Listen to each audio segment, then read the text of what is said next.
नमस्ते सबैजनाहरुमा। हामीहरु चाहिँ आज अमरगढी नगरपालिकामा छौं। यहाँ रहेको छ डडेलधुरा पञ्चेबाजा घटाल चौलो। यहाँ चाहिँ राम्रो संस्कृति चाहिँ हाम्रो पहिचानको लागि बनाइएको छ।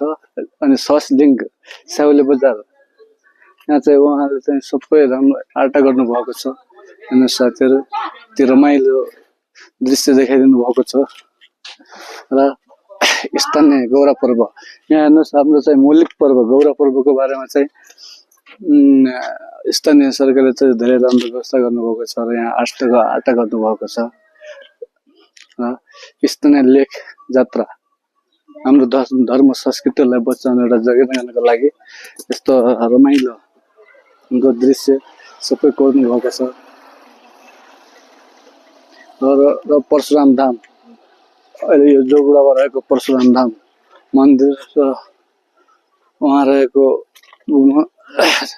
सबै प्रबन्धहरू देखाउनु भएको छ। र घटाल स्थान घटाल थानको हाम्रो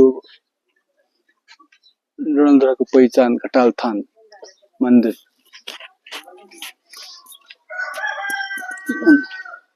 अझै मेरो दरबार कोट 7 किलोमिटर पश्चिम यो अझै मेरो रहेको दरबार हो। यसमा चाहिँ हामीहरू गएको चाहिँ छैन, भिडियोमा चाहिँ राम्रो देखिरहेको छ। यसको लागि चाहिँ हामीहरू आज हेर्न आइरहेका छौँ। यो अमरगढी नगरपालिकामा रहेको भागेश्वर मन्दिर धुरा, यो चाहिँ भागेश्वर मन्दिर धुरा डडेलधुरामा रहेको चाहिँ भागेश्वर मन्दिर धुरा। यहाँ चाहिँ प्रसिद्ध पिउने पानी त पानी चाहिँ आउँछ कि आउँदैन साथै पानी चाहिँ छ।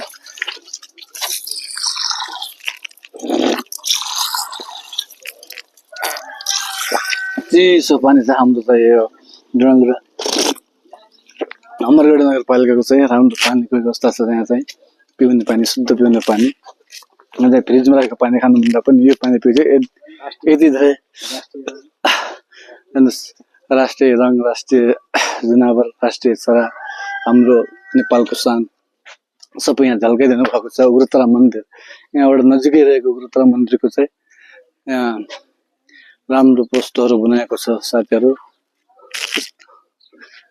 र यहाँ चाहिँ पुरानो डडेलधुरा, यो चाहिँ पुरानो डडेलधुरा हाम्रो चाहिँ यो 50 वर्ष 100 वर्ष अगाडिको डडेलधुराको चाहिँ ऐतिहासिक एउटा सानो क्लिक बनाइदिएको छ। र बडा काजी अमर सिंह थापा, उहाँ चाहिँ बडा काजी अमर सिंह थापा को चाहिँ शालिग बनाइदिनु भएको छ। बागबजारमा रहेको बागको डम्बरुमा उहाँ चाहिँ